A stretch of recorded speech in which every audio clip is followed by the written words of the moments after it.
भारत की अर्थव्यवस्था सितंबर से भयानक मंदी में डूबने वाली है। हालत श्रीलंका से भी खराब होगी, यह तय मानिए। भारत का विदेशी मुद्रा भंडार फिलहाल $600 बिलियन के नीचे है। इसमें सितंबर तक खास बढ़ोतरी की उम्मीद नहीं है। इसी सितंबर में देश को $256 बिलियन का विदेशी कर्ज चुकाना है।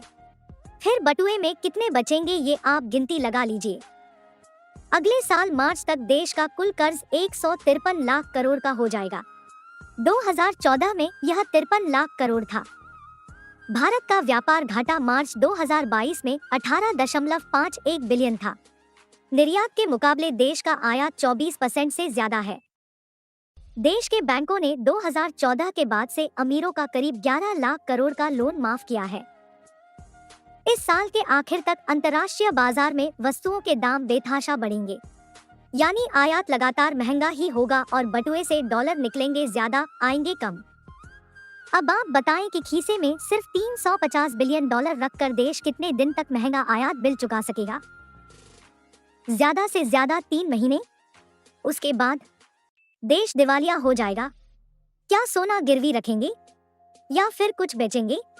कुछ बचा भी है कि हम मुफ्त बिजली दे रहे हैं, इसलिए केंद्रीय वित्त में हमें ज्यादा हिस्सा मिलना चाहिए।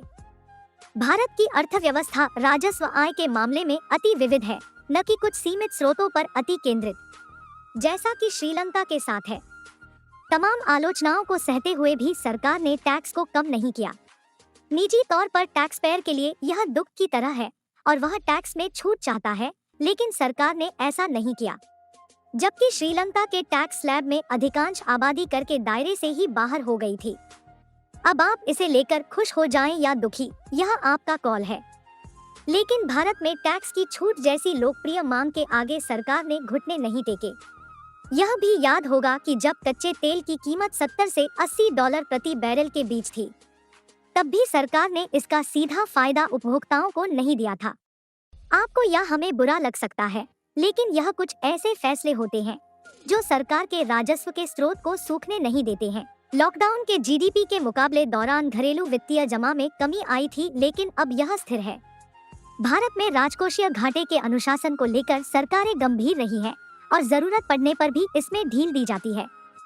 वित्त वर्ष 22 के लिए सरकार ने घाटे के लक्ष्य को पूर्व के 6.8% से बढ़ाकर 6.9% कर दिया है और इसके पीछे की वजह सार्वजनिक निवेश के जरिए आर्थिक वृद्धि की कमजोर गति को मजबूती देना है। लेकिन इसके बावजूद सरकार 2025 से 26 तक इसे 4.5% के नीचे लाने के लिए प्रतिबद्ध है। अगले बजट में हमें इसकी झलक देखने को मिलेगी। 2008 के मंदी के समय में भी ऐसा किया गया था, जब मनमोहन सिंह ने सार्वजनिक खर्च को बढ़ाया था। लेकिन भारत में राजकोषीय छूट कोई नियम नहीं है। यही अनुशासन हमें बचाता रहा है।